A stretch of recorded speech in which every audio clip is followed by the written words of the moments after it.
老友記，你以為生3個仔女就等於買咗3重保險啊？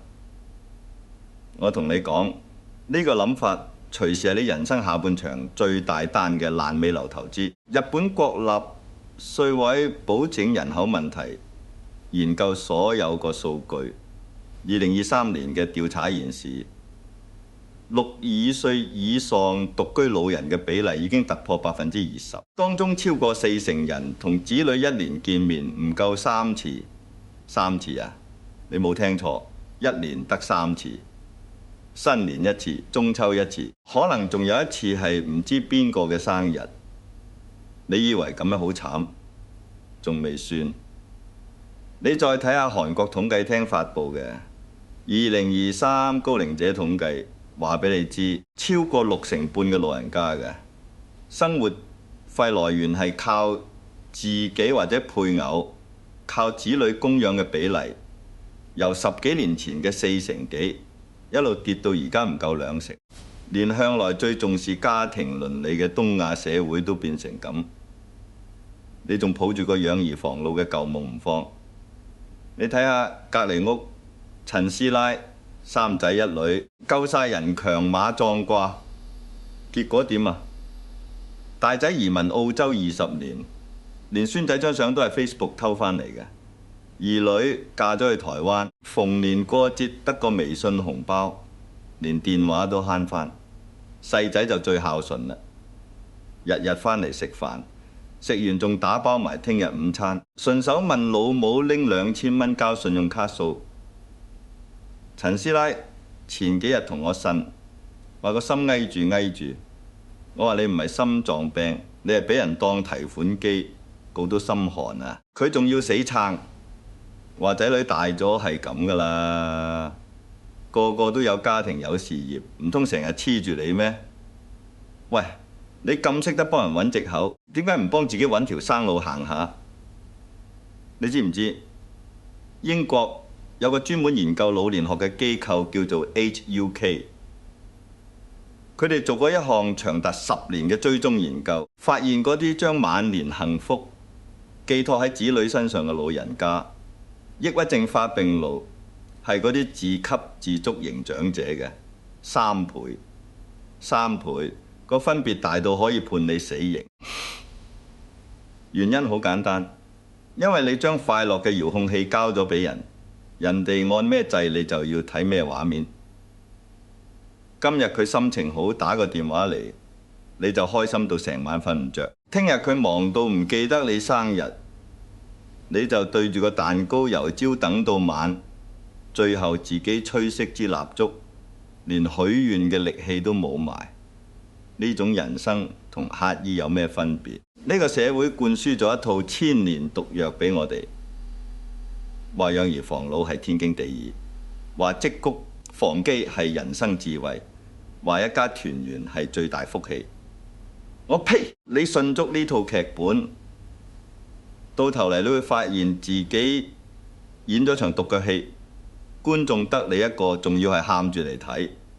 我活咗80幾年，經歷過香港最黃金嘅年代，見過無數富豪起高樓啊，立咗；見過無數家庭表面齊整，內裏爛到入心。我見過一個身家過億嘅製衣廠老細，臨老被3個仔女送去老人院，唔係冇錢住私家病房，而係冇人肯簽佢出院嗰張擔保書。我都見過一個喺灣仔街市賣魚嘅阿婆，孤家寡人，日日對住個神台同嗰隻花貓講嘢，死咗3日先俾街坊發現，屍體都已經發臭。我仲見過一個知識分子家庭出身嘅退休教授，為咗等個女由美國返嚟探佢，特登將成間屋裝修過，結果個女臨上機前 send 個 message 過嚟，話公司有急事返唔到。佢老人家望住身，買嗰張按摩椅，呆咗成個下晝，最後默默將按摩椅個插頭掹咗，因為佢覺得冇人需要佢健康嚟做乜？呢啲故事日日都喺你身邊發生緊，只係你唔敢去望，唔敢去承認。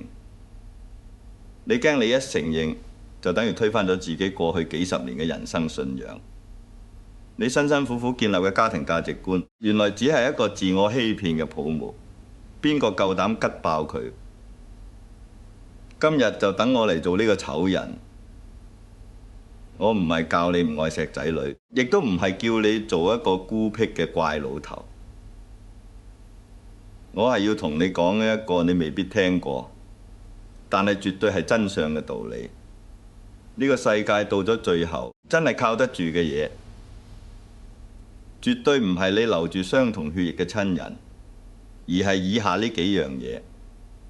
我唔會用1、2、3去同你分，因為人生唔係一份清單，人生係一團火，係一道洪流，係你要用你最清醒嘅腦袋去重新排列組合嘅資源分配遊戲。唔該，你唔好再望住嗰個唔會響嘅電話，聽我講埋落去。你而家坐喺梳化度，電視開住但冇心機睇，手機校到最大聲，驚聽漏一個訊息。每隔5分鐘就望下個屏幕，睇下嗰個唔會響嘅電話。呢種感覺我明，我真係明。因為我曾經都試過喺某個夜深人靜嘅時刻，望住個空蕩蕩嘅大廳，諗起以前一家人熱熱鬧鬧嘅日子，心入面嗰種酸，好似飲咗成杯濃縮檸檬汁咁，由喉嚨酸到落腸胃。但你要知道，你等緊嘅唔係一個問候，你等緊嘅係一個施捨。做人做咗幾十年，由當年意氣風發嘅後生仔，變成今日要凸起條尾等人可憐嘅老嘢，你甘心咩？你唔覺得醜咩？我唔係睇唔起冇錢嘅人，我係睇唔起嗰啲明明有條件可以活得好招積，但自己攞嚟賤嘅心態。你以為留多嘅錢俾仔女，佢哋會感激你啊？傻啦！你不如去睇下法庭嘅遺產訴訟案件，睇下有幾多兄弟姊妹為咗一層樓，為一啲首飾，對簿公堂大打出手。你本存摺喺佢哋眼入面唔係恩情，係一條數學題。佢哋會喺你病到五顏六色嘅時候，喺你床頭用手機計緊數喎，計下點樣分係最着數喎。到你真係瞓低嗰日，佢哋會圍喺你床邊。你以為佢哋唔捨得你啊？佢哋係等緊你最後嗰啖氣，然後開你個夾萬。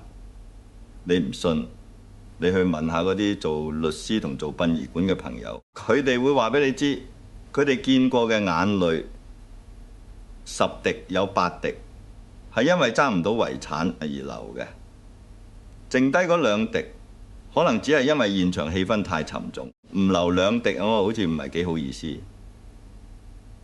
反過嚟睇下嗰啲冇仔女或者擺明唔靠仔女嘅老友記，而家過緊乜嘢生活？我識得個退休編輯，單身影佬，70幾歲人，每日朝早去陸羽飲茶，下晝去大會堂聽講座，黃昏就去海邊畫速寫，星期6日仲約埋班後生去行山影相。佢話佢活咗咁耐，從來未試過咁自由嘅，因為佢好早就同自己達成咗共識。呢世人唯一嘅任務係討好自己，唔係討好任何人，包括佢嗰啲從來冇出現過嘅仔女。你話佢孤獨啊？佢話孤獨嗰個鬼。佢嘅時間表密過行政長官，想約佢食飯要提早2個禮拜 book 期。呢啲就係我所講嘅贏家。佢哋唔係冇情感需求，而係佢哋明白情感係要嚟享受，唔係要嚟依賴。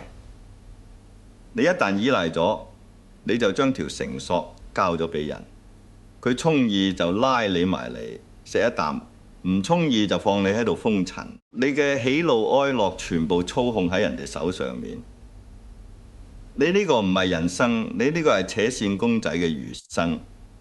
講返呢個退休編輯，佢最近做咗一樣嘢，係我覺得極度之歎為觀止嘅。佢拎咗佢畢生嘅積蓄，唔係好多，大概200幾萬啦。佢冇留返嚟俾邊個？佢走去深圳揾咗間最頂級嘅牙科醫院，同個牙醫講：唔該，你同我將棚牙由頭到尾重新裝修一次，植牙貼片矯正，前前後後使咗成40萬人仔。你可能會話佢傻㗎，使咁多錢整棚牙食龍肉啊？佢同我講，佢話阿蘭，你知唔知我呢世人最遺憾係乜？就係後生咁窮，冇錢食好嘢，到老咗有少少錢，棚牙又唔爭氣。我而家換咗成副新牙，我咬落去塊安格斯肉眼扒嗰度，啲肉汁喺我嘴入面爆開嗰下，我覺得我後生咗30年。呢種快感，你話我個冇見過面嘅仔可以俾到我咩？佢連我叫乜名都唔知啦。佢仲話換咗棚牙之後，佢整個人自信咗，去參加啲老友嘅聚會，笑得特別大聲，食嘢特別滋味，連啲幾廿歲嘅後生女都覺得佢呢個阿伯好有型，主動走過嚟同佢傾偈。你睇下，呢個世界就係咁現實。你對自己好啲，將啲資源用嚟武裝自己，全世界都會對你另眼相看。你死慳死抵留低啲錢俾人，人哋只係當你係一步過咗保修期嘅提款機，交完錢連多謝都唔會講多句。所以講到呢度，你可以俾我講下，呢個世界到底有乜嘢靠得住？最核心嘅一樣就係錢，但呢個錢唔係你死慳死抵存在銀行等俾仔女爭嘅數字，而係實實在在鑲咗喺你身上，成為你身體一部分嘅武裝。我成日同啲後生講，你老豆留俾你嘅遺產，但你將錢變做你嘴入面嗰幾萬蚊一隻嘅植牙，變做你耳仔入面嗰對納米技術嘅隱形耳機，變做你膝頭哥嗰個人工關節，呢啲先至係你嘅。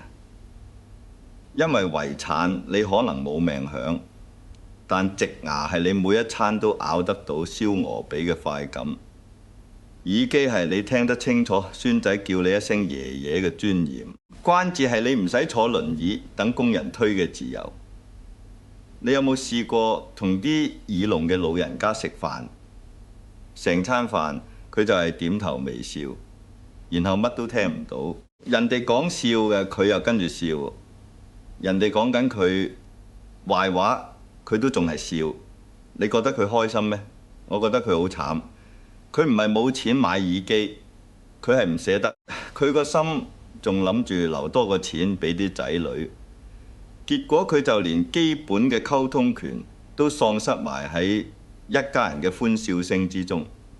佢係一個被隔離嘅孤島。根據世界衛生組織嘅報告，聽障係導致老年人認知障礙同社交孤立嘅頭號殺手。你唔係聽唔到，你係主動選擇咗唔聽，為咗慳嗰幾萬蚊，你咗慳嗰幾萬蚊。你將自己由個世界度切咗出嚟，你話你係咪好折墮？你就會話：唉，你講得輕鬆，邊個唔知有錢好？但唔係個個都咁有米㗎嘛？錯啦！呢個觀念大錯特錯。我唔係叫你一定要有幾千萬身家，我係叫你將你僅有嘅資源用喺最關鍵嘅地方。你好多時候唔係冇錢。你係將啲錢放錯咗位，你寧願借10萬蚊俾個衰仔去炒股，都唔願意拎3萬蚊出嚟配一副頂級嘅助聽器，因為你覺得仔女開到口唔借唔好意思。但你唔記得咗你隻耳聾咗，佢哋唔會替你難受，佢哋只會覺得同你講嘢好費力，索性唔講。呢個惡性循環就係咁樣開始嘅。你愈慳你嘅身體機能退化得愈快。你愈需要人照顧你，就愈容易睇人面色。你愈卑微，你嘅尊嚴就跌得愈快。然後你個心就愈恐懼，一恐懼你就更加捉實啲錢唔放。但呢啲錢到最後全部變晒醫生費同埋看護嘅人工，仲要係喺你最唔享受嘅狀態之下使出去。美國有個經濟學家叫咩穆迪拉尼，攞過諾貝爾獎嘅，佢提出過一個生命吉測假説。簡單嚟講就係話，人應該喺自己一生之中平均咁分配消費，而唔係死取爛取到臨死嗰刻先發現冇命使。你而家咁做，唔單止違反經濟學原理，直頭係違反人性、違反天理。你試下調轉嚟做，你有嚿錢，你第一時間唔係諗買乜嘢金器留俾個女做嫁妝，而係諗下你棚牙仲夠唔夠力撕開塊牛扒。如果唔夠，即刻去剝咗佢，換一副可以咬合到90幾歲嘅直牙。你食得開心，身體自然好。身體好，你就唔使成日去睇醫生，唔使麻煩人，你獨立嘅姿態就出咗嚟。然後你發現自己聽嘢唔多靈光，成日要人重複，你唔好諗是但啦，聽到少少就得。你要即刻去驗耳，配一副最 fit 你耳道嘅高科技耳機。呢啲錢唔使得慳，因為呢副機器係幫你維持社交聯繫嘅武器。你聽得清楚，你先可以繼續同你班老友吹水唔抹嘴，你先可以接收到最新嘅資訊，你先唔會俾呢個世界甩開。當你身上呢啲零件全部係頂級配置嘅時候，你行出嚟嘅氣場係唔同㗎。你唔會畏畏縮縮，你會挺直條腰，你會發現啲後生反而願意主動同你傾偈，因為你夠精靈、夠趣致，同你講嘢唔使嘥力。呢個時候，你仲使乜等嗰個唔會響嘅電話？你個電話只會係你用嚟約人食飯嘅工具，而唔係你用嚟接收施捨嘅兜。你就由一件等人接收嘅負資產，搖身一變，成為好多人爭住想黐埋嚟嘅優質藍籌股。呢種將金錢轉化為身體零件同埋專業服務嘅思維，本身就係一人權力嘅回收。你以前打工係將自己嘅尊嚴同時間賣俾老細，你而家退休，唔該你唔好又將自己嘅尊嚴同時間無償奉獻俾你嘅仔女。你要做返自己人生嘅 CEO， 你要有自己嘅專屬團隊。我就你啲仔女係你嘅家人，但佢哋唔應該係你唯一嘅服務提供者，更加唔應該成為你情緒上嘅債主。點解我要咁強調專業服務呢4個字？因為呢個世界上最清爽、最冇手尾根、最令你心安理得嘅關係，就係金錢交易嘅關係。你唔好急住藐嘴啊！你聽我講埋先。你試下叫個仔星期六帶你去覆診，佢會話得，我睇下更表先。然後星期5晚同你講，老豆唔好意思，老細臨時要我 OT。我叫咗阿嫂陪你啦。你嗰一刻個心係咪涼咗一截？你唔係涼佢唔陪你，你係涼你自己嘅健康，竟然要排喺佢老細嘅 OT 之後。但如果你用緊嘅係秘書服務呢，你每個月使幾千蚊，請個專業嘅陪診員或者私人助理，佢會準時朝早9:09喺樓下等你。會幫你攞齊晒啲病歷，會幫你問醫生所有你要問嘅問題，全程笑笑口，冇黑面，冇不耐煩，因為呢個係佢嘅專業，而你係佢嘅老細。呢種老細嘅感覺好緊要㗎。你覺得自己係被尊重嘅，你覺得自己有主導權，呢份自信係會直接影響你嘅康復進度㗎。你信唔信？心理學上有種嘢叫控制感，大量研究證實，一個人只要覺得自己對生活仲有控制權，佢嘅壽命都會長啲，精神狀態都會好啲。你買呢啲服務其實唔係買緊勞力，你係買緊你自己嘅健康同埋壽命。呢筆數抵到爛啦！我成日都話你要喺心理上同你嘅血緣網絡進行一次徹底嘅退股。咩叫退股？即係你唔再係呢間家庭有限公司嘅大股東，你唔使再為佢哋嘅業績，即係佢哋成唔成功、生唔生性而操心。你更加唔使再注資落去一啲永遠冇回報嘅項目嗰度。你將你嘅資產變現，然後將呢筆錢投資落去你自己呢個人捧個吉團度。你係呢間集團嘅唯一股東、唯一客戶、唯一受益人。你肚餓，你唔係打電話問個仔今晚有冇飯食，而係打去你相熟嘅私房菜館，叫廚師發辦整幾味你最曾意食嘅。食完拍下籮又有就走，連碗都唔使洗。你悶，你唔係望住道門等個女帶個孫返嚟，而係打電話俾你嘅秘書，叫佢幫你訂2張蘇州平蛋嘅頭等飛，然後安排架相熟嘅的士司機來回接送。呢啲服務全部都係明碼實價，你使得開心，人哋賺得放心。過程中冇任何情感勒索，冇任何期望落差。你要明白，仔女對你黑面，好多時候唔係因為佢哋唔孝順，而係因為佢哋自己本身都一頭煙。佢哋面對工作壓力、婚姻問題、育兒煩惱，佢哋自身難保。佢哋嘅能量已經係負數，你仲要撲過去攞溫暖，結果咪大家撞到砰砰聲，不歡而散咯。呢個唔係邊個嘅錯，呢個係生命作出嘅錯配。你處於一個需要被關懷嘅下行週期，而佢哋處於一個壓力爆煲嘅上行週期，你兩個週期硬係要撞埋一齊，唔爆炸自期。但如果你調轉個做法呢，你唔好再做索取嘅一方，你反而成為屋企入面最輕鬆、最冇負擔嗰個。你唔使靠佢哋，你就唔會有怨氣。冇怨氣，你就會變得和藹可親。你每次見親啲孫仔孫女，唔係問佢哋考第幾，而係靜靜雞塞嚿瑞士蓮朱古力俾佢哋，然後眨下眼話唔好話俾你阿媽知。你同佢哋嘅相處變成咗一種純粹嘅享受，而唔係一種責任嘅肩膀。你越係咁瀟灑，你啲仔女反而越會好奇。佢哋會諗：咦，老豆呢排搞乜鬼？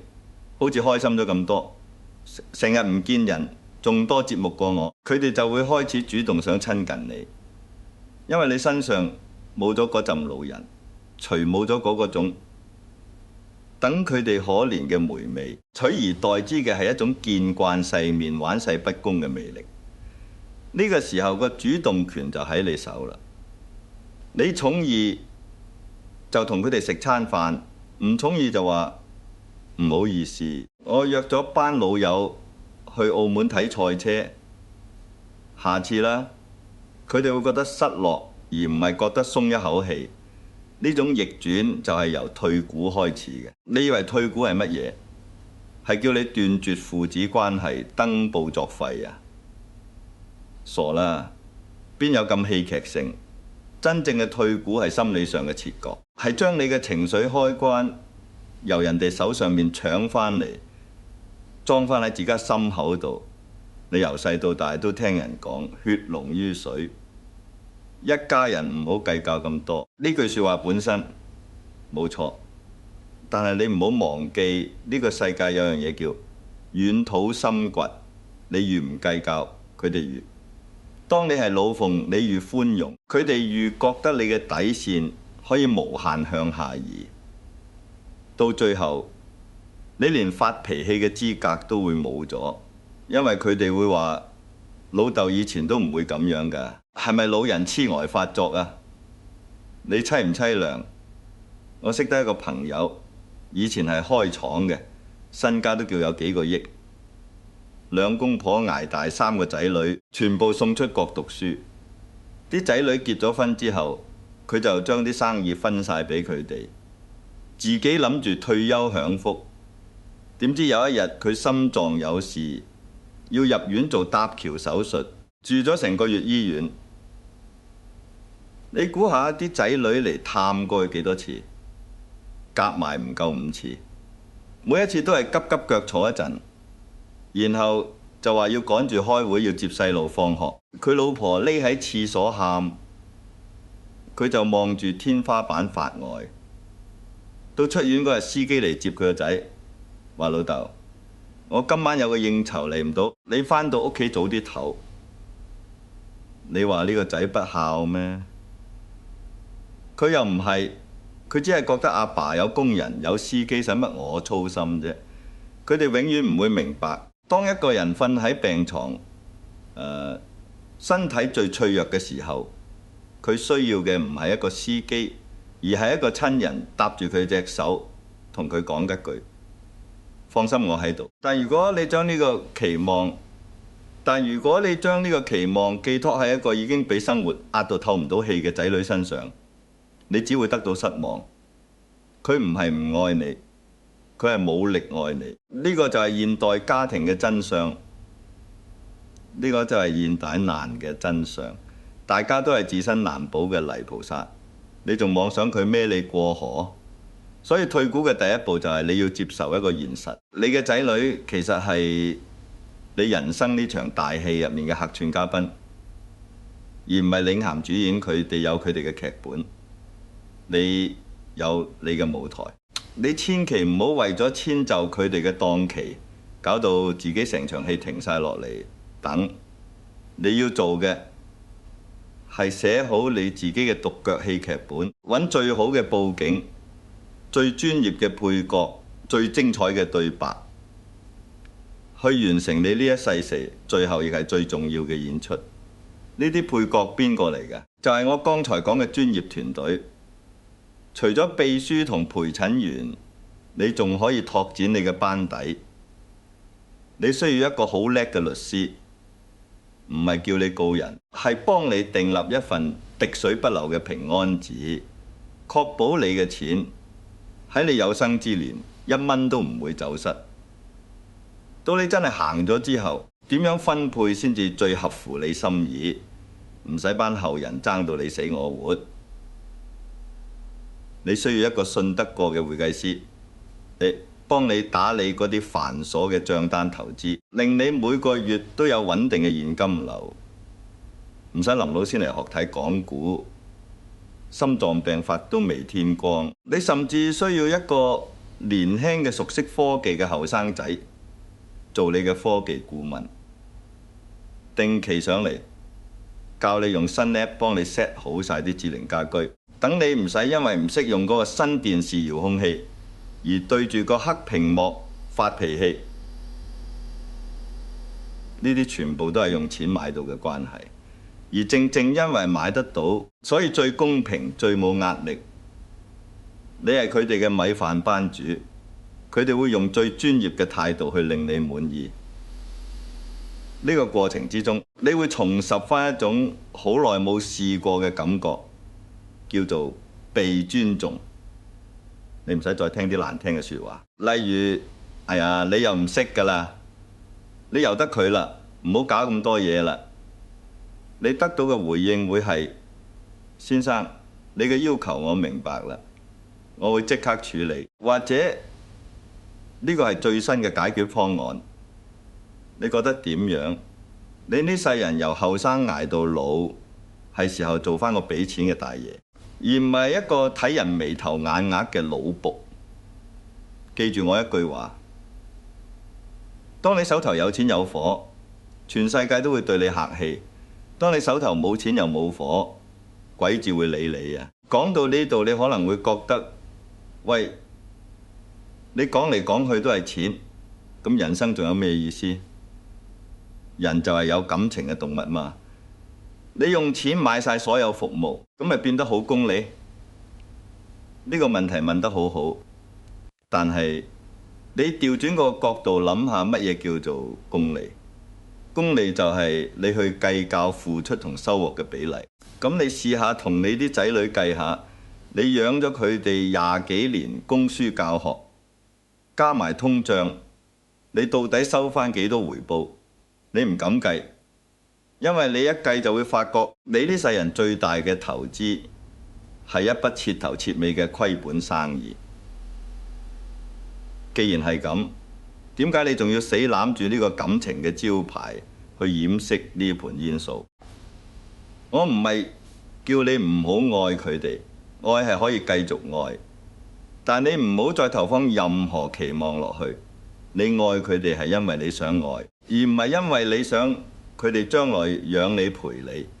當你可以將呢個因果關係斬斷，你就會發覺你每一次見到佢哋都係賺咗嘅，因為你冇任何目的，冇任何要求，你純粹係享受相聚嘅嗰一刻。佢哋肯嚟係 bonus， 佢哋唔得閒係正常。你嘅情緒唔會再因為佢哋嘅反應而波動，呢個先至係真正嘅自由。而呢種自由會帶你進入另一個，亦係更高境界嘅，靠得住就係對孤獨嘅報復性享受。你冇聽錯，係報復性。你前半世人被家庭倫理、社會規範逼住你要合群，要顧及別人感受，要做個好爸爸、好媽媽、好女婿、好新抱。你幾何有機會真正咁面對過自己？你好似一粒螺絲咁陷喺一部巨大嘅家庭機器入面，你唔可以停，你唔可以甩，你一甩就會俾人話你唔負責任、離經叛道。好啦，而家機器老化啦，啲零件開始鬆脫，仔女搬走，朋友老死，你突然間發覺自己多咗好多時間，你望住四面牆開始驚。呢種驚係源自你從來冇學過點樣同自己相處。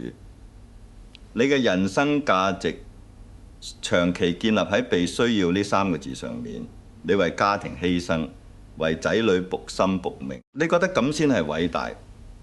但到頭來，當冇人再需要你嘅犧牲，你咪即時覺得自己冇用，被世界遺棄咯。我睇法就完全相反，我覺得孤獨係上天賞賜俾贏家嘅終極禮讚。點解係贏家？因為你已經完成晒所有社會賦予你嘅責任，你還晒所有嘅人情債，你仲有健康，仲有少少錢，仲有清醒嘅頭腦，你終於可以坐喺度，唔使再向任何人交代，唔使再理會任何世俗嘅眼光，你只需要做一件事，討好自己。你試下去一間高級餐廳，一個人坐喺角落，開支好酒，叫幾個精緻嘅小菜，慢慢品嚐。你睇下周圍嗰啲成家人嘈喧巴閉，或者情侶各自玩手機嘅景象，你會有一種抽離嘅快感啊！你會發覺一個人食飯唔係冇人陪，而係你唔需要人陪，你係主動選擇咗寧靜，而唔係被動承受冷清。呢種心態一轉，成個世界就會唔同晒。乜嘢叫做玩單機？即係你人生呢個遊戲去到最後階段，你發現唔需要再組隊，唔需要再同人夾時間，你自己一個就可以打爆機。你想去旅行，唔使同任何人商量，鍾意去京都就去京都，鍾意住半個月就住半個月。見到間寺廟有 feel， 可以坐喺嗰度對住個枯山水庭園，發一個下午嘅白日夢，冇人會催你，冇人會話好攰啊，走啦，有乜好睇？你想學一樣新嘢，70歲學鋼琴，75歲學法文，80歲學玩航拍，得唔得？點解唔得？你啲仔女可能會話你黐線㗎，嘥晒啲錢，但你使嘅係自己嘅錢，關佢哋鬼事。呢種唔聽人之笛嘅任性，就係保持青春嘅最大秘訣。當你嘅生活填滿咗呢啲令你心動嘅節目，你邊度仲有時間去孤獨？你只會覺得時間唔夠用，你會開始同上帝講數。喂，大佬，我仲有好多嘢未玩，俾多幾年時間我啦。你睇下而家啲後生成日話要 work-life balance， 要 me time， 佢哋好重視自己嘅精神健康，絕對唔肯委屈自己。但係佢哋嘅父母呢，即係你哋呢代人，你哋為咗頭家，為咗仔女，放棄咗幾多個 me time？ 你哋嘅精神健康邊個重視過？好啦，而家仔大女大，你終於有機會攞返嗰啲本來就屬於你嘅時間，你點解反而唔識用？你竟然坐喺度望住部電話，等緊嗰班已經冇咗 me time 就生存唔到嘅後生仔，去施捨佢哋少得可憐嘅時間俾你。你呢個唔係攞返主權，你呢個係將自己最後嘅黃金歲月再次拱手送俾人哋去糟蹋。你要學識嘅唔係點樣打發時間，係點樣報復性咁享受時間。你要好似一個餓咗好耐嘅人咁，狼吞虎咽咁將呢啲自由吞落肚。你鍾意睇書，唔好再睇嗰啲教人點樣養生、點樣同仔女相處嘅工具書，睇下小説啦，睇下歷史啦，睇下哲學啦，將你個腦袋餵到飽一飽。你鍾意食嘢，唔好再日日去嗰間就腳，但係難食到嘔嘅茶餐廳，坐架的士去遠啲去試下新嘢，去排下隊，將你嗰張死前必食嘅清單逐一打勾。你鍾意靚嘢，唔好再收埋嗰套捨不得用嘅骨瓷餐具，拎出嚟日日用佢嚟飲好茶。就算唔小心打爛咗，都總好過等佢喺櫃桶入面封塵，最後俾人當垃圾咁掉。呢啲就係報復，向嗰啲曾經綁架過你青春嘅責任、枷鎖、世俗眼光進行一次華麗嘅報復。我成日都話，老咗最慘唔係死，死有乜好驚？人一出世就排緊隊等死㗎啦。最慘嘅係心死，你個人仲行得走得，但係你個心已經覺得我老啦，唔得㗎啦，等死㗎啦。呢種狀態，我會叫佢做預習死亡。你明明仲有呼吸，但已經自己同自己辦緊喪事，你話係咪好攞命？要保持個心唔死，你必須要有一樣嘢係可以令你持續咁興奮、持續咁好奇、持續咁有火。呢樣嘢唔需要好偉大，唔需要係乜嘢慈善事業或者藝術創作，可以好簡單。例如，你可能突然之間迷上咗研究紅酒，你會周圍去揾書睇，會上網同人交流，會專登飛去法國波爾多睇下人哋個酒莊。你為咗呢個興趣，你會逼自己行多啲路，記多啲嘢，同多啲陌生人傾偈。你呢種狀態，邊個會覺得你可憐？邊個會覺得你孤獨？啲人只會羨慕你，覺得你呢個老嘢好有型，好有精力，好識享受人生。時時裝片，我就呢種玩單機嘅招積感，在於你唔需要向任何人負責，你只需要向自己嘅好奇心負責。你可以今日鍾意研究量子力學，聽日轉咗去種多肉植物，後日又話要學整西班牙海鮮飯，你得喎？冇人可以話你3分鐘熱度，因為你呢世人終於輪到你話事。你啲仔女細個嗰陣，佢哋學乜嘢，學兩學又話唔學，你都冇佢扶啦。而家你只係學佢哋啫。你要將自己當做一個重新出世嘅細路仔，對呢個世界保持住最大嘅新鮮感。見到個新 app 唔好怕，撳落去試下，試壞咗又點？最多咪叫個科技顧問上嚟整。見到街邊有個新潮嘅小食，唔好諗乾唔乾淨，買嚟試一啖，最多咪肚痛。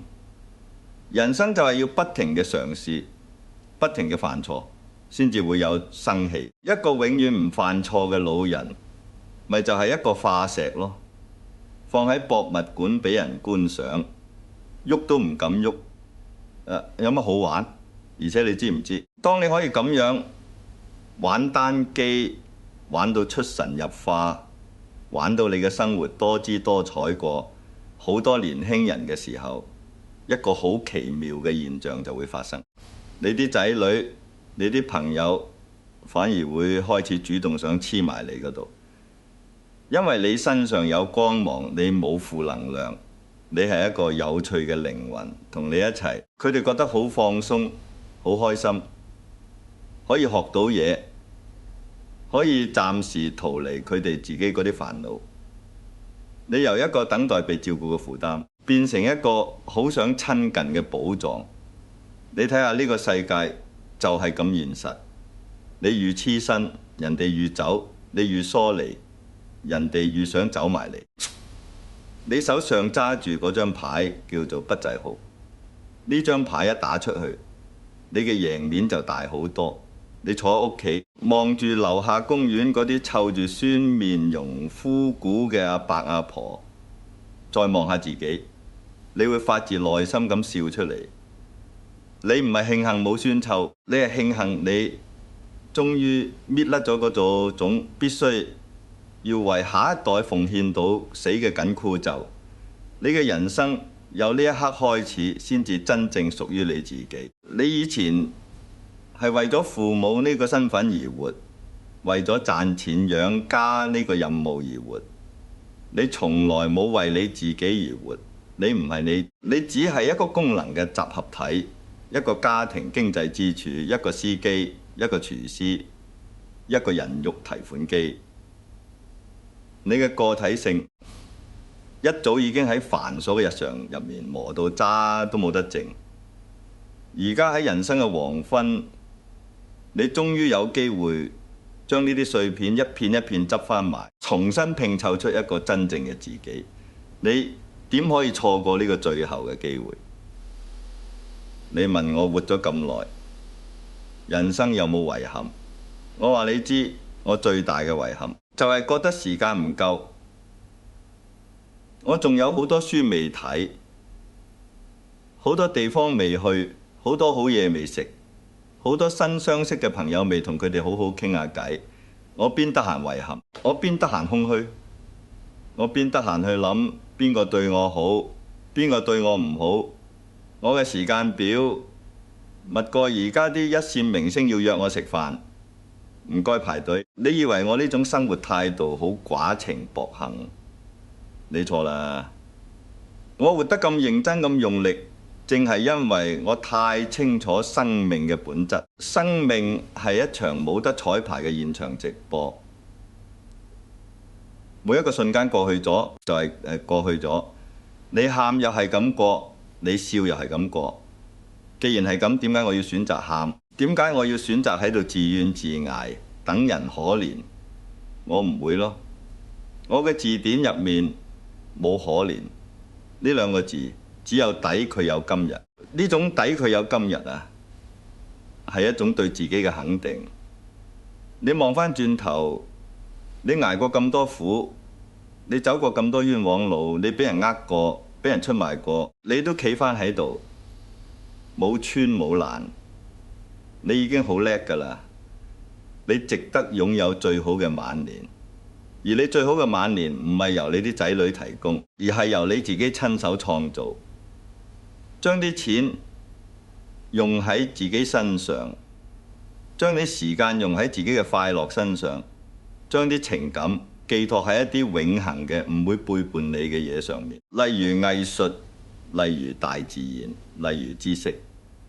當你可以做到呢一點，你就會發覺你唔再係一個等緊結局嘅配角，你係你呢場人生大戲嘅唯一主角。你係揸住劇本嗰個，你係決定幾時謝幕嗰個。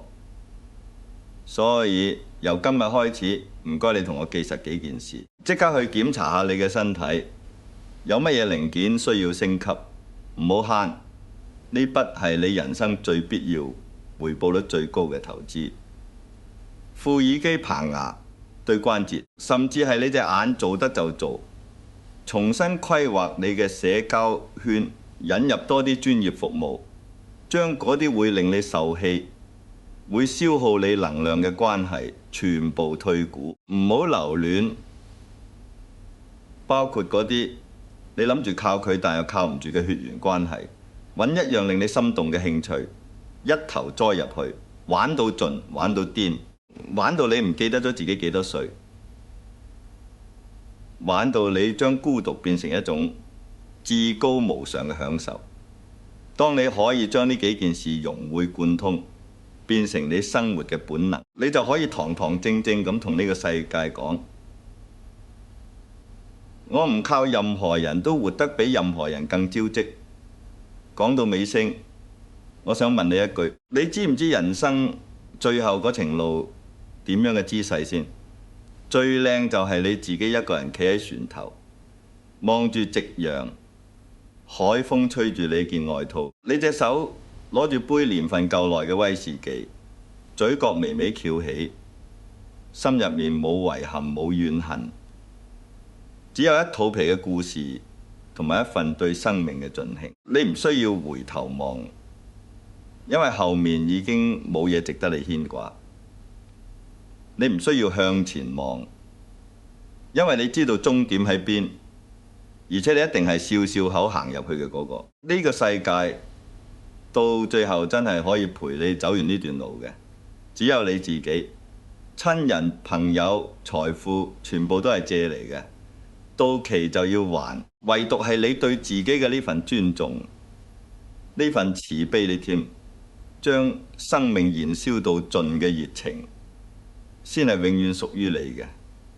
如果你覺得我講嘅説話有一句半句聽得入耳，如果你都想喺人生嘅下半場攞返屬於自己嘅主導權，做一個唔靠人唔求人，唔使睇人面色嘅老頑童，記得訂閱我哋。呢度唔會同你講廢話，只會同你講一啲你可能唔重意聽，但絕對係真相嘅説話。我哋嘅存在就係要同所有拒絕被定義、拒絕被綁架嘅靈魂組成一個清醒者嘅聯盟。撳個鐘仔，我哋下集會帶你睇下點樣喺呢個荒謬嘅世界入面，將自私發揮到極致，用一種最優雅、最招積嘅方式玩盡佢。